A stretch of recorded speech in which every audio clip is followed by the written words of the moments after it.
ఓం శ్రీ మహాగణాధిపతయ నమః. ఓం శ్రీ గురుభ్యో నమః. ఓం శ్రీమాత్రే నమః. శ్రీదేవి భాగవతం సత్సంగానికి స్వాగతం. మనం నిన్నటి సత్సంగంలో హయగ్రీవ వృత్తాంతం చెప్పుకుంటూ ఉన్నాం. అందులో భాగంగా విష్ణుమూర్తి యొక్క శిరస్సు వేరవటం, ఆ సమయంలో దేవతలందరూ కూడా జగన్మాతని పరిపరివిరములుగా ప్రార్థించటం, బ్రహ్మదేవుని యొక్క ఆజ్ఞ మీద వేదాలు వచ్చి అమ్మవారి యొక్క స్తోత్రం చేయటం తెలుసుకున్నాం. అమ్మవారు స్తోత్రప్రియురాలు కాబట్టి వేదాలు చేసినటువంటి స్తోత్రానికి ప్రసన్నురాలై ఆకాశవాణి ద్వారా అమ్మవారు తమ స్వరంతో దేవతలందరికీ కూడా అభయం ఇస్తూ ఇలా చెప్తున్నారు. దేవతలారా, కారణం లేని కార్యం జరగదు. విష్ణుమూర్తి తల ఎందుకు తెగిపోయిందో దానికి కారణం వినండి. పూర్వం ఒకరోజు తన పక్కనున్నటువంటి లక్ష్మీ మొహం చూసి పక్కపక్క నవ్వాడు విష్ణుమూర్తి. నన్ను చూసి ఊరికే ఎందుకలా నవ్వాడీనా అని బాధపడింది లక్ష్మి. నా మొహంలో ఏం లోపం కనపడిందని ఊరికే నవ్వుతాడు ఈ స్వామి, ఏదో కారణం ఉండే ఉంటుంది, ఏమిటది? నా మీదకి సవితిని కొని తెస్తున్నా ఏమిటి అనిపించింది లక్ష్మికి. ఈ ఆలోచనతో స్వామి గురించి తప్పుగా ఆలోచించింది లక్ష్మి. స్వామివారిని చురచురా చూసి స్వామి వైపే పరీక్షగా చూస్తోంది. అమ్మవారికేమో కోపం ఎక్కువవుతుంది, స్వామి ఏమో నవ్వుతున్నాడు. ఆ సమయంలో తామసీ శక్తి ఆమెని ఆవహించి ఉంది.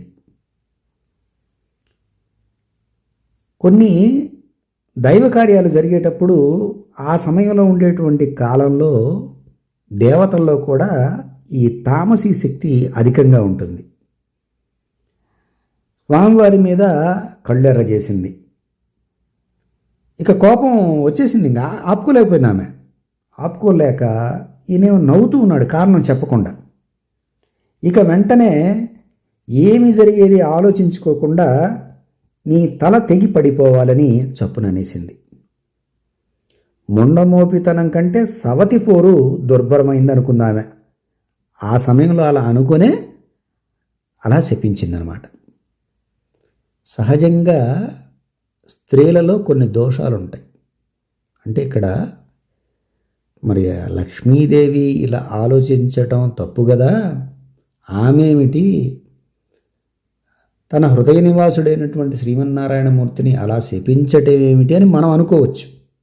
అందుకనే దైవ కార్య నిమిత్తము ఆ సమయంలో అలా వారి చేత పలికించేలాగా ఆ జగన్మాతే అలా ప్రేరణిస్తుందన్నమాట.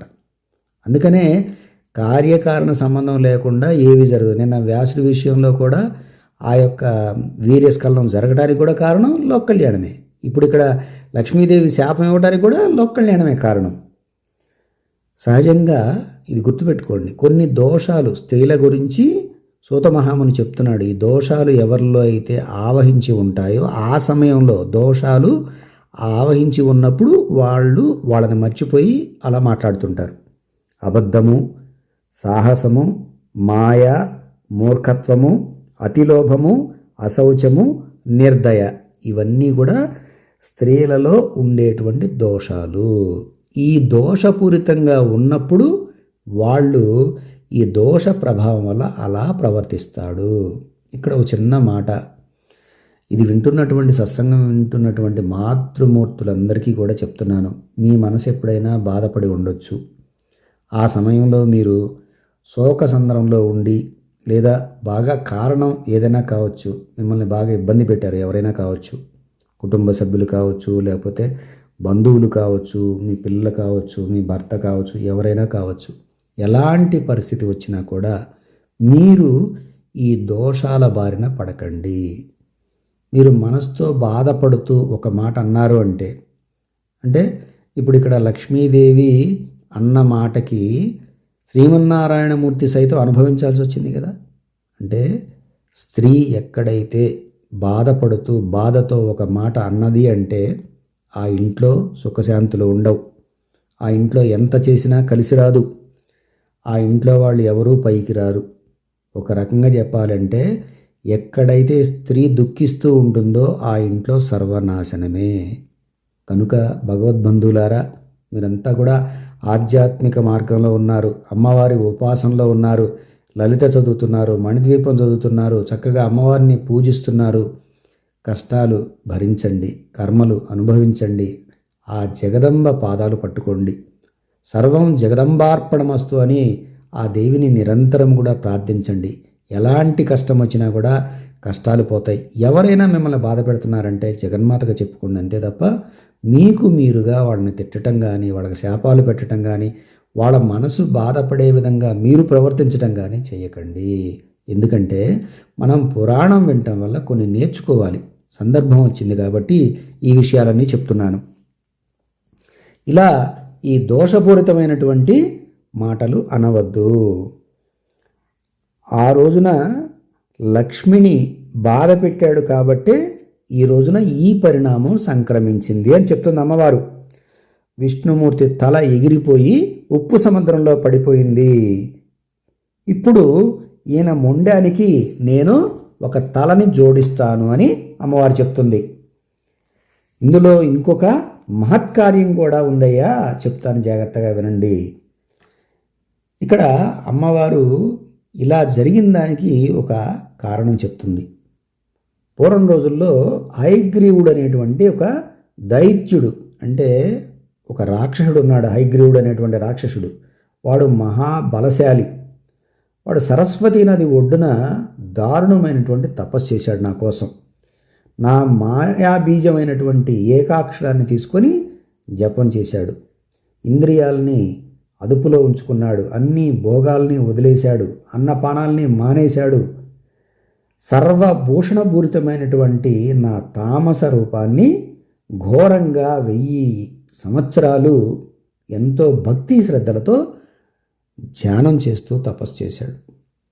వాడి యొక్క తపస్సుకు మెచ్చి నేను వాడికి ప్రత్యక్షమయ్యి వరం కోరుకోమని అడిగాను. నా మాటలు విన్నటువంటి ఆ హయగ్రీవుడు ప్రేమపూరితుడై లేచాడు. నా రూపాన్ని చూశాడు. వాడి నేత్రమంతా కూడా ఆనంద బాష్పాలు రాల్చాడు. ప్రదక్షిణపూర్వకంగా నాకు ప్రణామం చేశాడు. గద్గత స్వరంతో నా మీద స్తోత్రం చేశాడు. దేవి మహామాయ, సృష్టి స్థితి లయకారిణి, భక్తజన తారిణి, మోక్షదాయని, కృపామయి, మంగళమయి, నీకు నమస్కారము. భూమి, నీరు, తేజస్సు, గాలి, ఆకాశము, పంచభూతాలు నీ వల్లే పుడుతున్నాయమ్మా. రూపము, రసము, గంధము, స్పర్శ, శబ్దము, 5 రసాలు నీ వల్లే కలుగుతున్నాయమ్మా.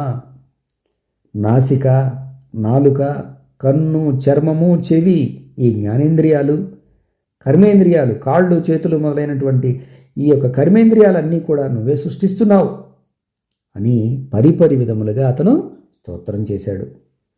అమ్మవారు విని ఆనందించి, హయగ్రీవా, నీ భక్తి, నీ తపస్సు నన్ను తృప్తిపరిచాయి. నీకు ఏం వరం కావాలో కోరుకో అని అడిగింది.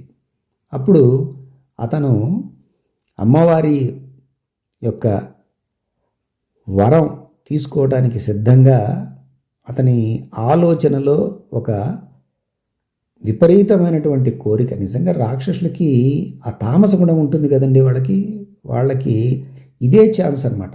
అమ్మవారు ఎప్పుడైతే ప్రసన్న వదనంతో ఏం వరం కావాలో కోరుకో అన్నదో వెంటనే అతను, నేను మహావీరుణ్ణి, నన్ను ఎవరు కూడా గెలవలేరు, దేవతలు కానీ లేదంటే దానవులు కానీ మానవులు కానీ ఎవరు, ఈ ముల్లోకాలలో నన్ను ఎదిరించే వాళ్ళు ఎవరూ ఉండకూడదు. ఎవరైనా సరే నా చేతిలో పరాజయులైపోవాలి. నాకు మరణం లేకుండా వరం ఇవ్వమ్మా అని అమ్మవారిని అడిగాడు. అంటే అమ్మవారిని కాకాబట్టాడనమాట. ఇలా ఎప్పుడైతే అమ్మవారు ప్రసన్నురాలయ్యి అతని స్తోత్రం విని అతన్ని వరం కోరుకోమనగానే ఇతను ఈ వరం అడిగాడో అమ్మవారు చెప్పింది, నాయన, పుట్టిన ప్రతి ప్రాణికి చావు తప్పదు, చచ్చిన ప్రతి ప్రాణికి పుట్టుక తప్పదు. ఇది లోక మర్యాద. దీనికి వ్యతిరేకంగా ఎన్నడూ జరగదు. కనుక చావు తప్పనిసరి అని తెలుసుకో. బాగా ఆలోచించి వరం అడుగు అన్నదమ్మ. ఇంకా అంటే అమ్మవారి దగ్గర ఇతని పప్పులేమీ ఉడకలేదు. అప్పుడు ఇక చేసేది లేక, నా పేరు హయగ్రీవుడు కనుక హయగ్రీవుడి చేత తప్ప మరి ఇంకెవరి చేత చావు లేకుండా వరమియ్యి. ఈ కోరిక మాత్రం కాదనకు దేవి అని అమ్మవారిని ప్రార్థించాడు. వాడు కోరిన వరం ఇచ్చాను. అంటే అమ్మవారు ఆ విధంగా గుర్రం తల ఉన్నటువంటి వాడి చేతిలోనే వాడి చావు ఉండేలాగా అమ్మవారు వరం ఇచ్చింది. ఇక నువ్వు ఇంటికి వెళ్ళిపో, సుఖంగా రాజ్యం చెయ్యి, గుర్రం తలవాడి చేత తప్ప ఎవరి చేత నీకు చావు లేదు అని అమ్మవారు అంతర్ధానం అయిపోయారు. ఇక వీడేం చేశాడు? ఆనందంతో చిందులు దొక్కాడు. తిన్నగా ఇంటి దారికి వెళ్ళి ఇంట్లో బ్రహ్మాండంగా, అంటే రాక్షసులు పండగ చేసుకుంటారు కదా, అందరితో చెప్పి ఇంకా నాకు మనల్ని అసలు ఎదిరించేవాడు ఎవ్వడు లేడు, అన్ని లోకాల్లో కూడా అందరూ కూడా నా ముందు ఓడిపోతారు, ఇక నేను విజయయాత్ర చేస్తానని చెప్పేసి బయలుదేరి ఈ తపస్సు చేసుకునేటువంటి మునుల్ని, ఋషుల్ని అందరినీ నానా తిప్పలు పెట్టడం ప్రారంభించాడు. ఈ వేదాలని వేధించాలనుకున్నాడు. ఈ ముల్లోకాలన్నీ తిరుగుతూ బ్రహ్మ దగ్గరికి వెళ్ళి ఆ వేదరాశిని తీసుకొని సముద్రంలో పడవేశాడు. ఆ వేదాలు ఎప్పుడైతే అతను తీసుకొని సముద్రంలో వేశాడో దేవతల యొక్క శక్తి తగ్గిపోతుంది. దేవతలకి బలం వేదాలు, వేదాల నుండి వచ్చేటువంటి శక్తి, ఆ వేద జ్ఞానమే దేవతల యొక్క ఆధారం. ఇప్పుడు వేదాలు ఎప్పుడైతే లేవో అప్పుడు హయగ్రీవుడు ఈ యొక్క రాక్షసుడిని చంపడానికి ఆ హయగ్రీవ రూపంలో ఉన్నటువంటి శ్రీమన్నారాయణమూర్తి కావాలి.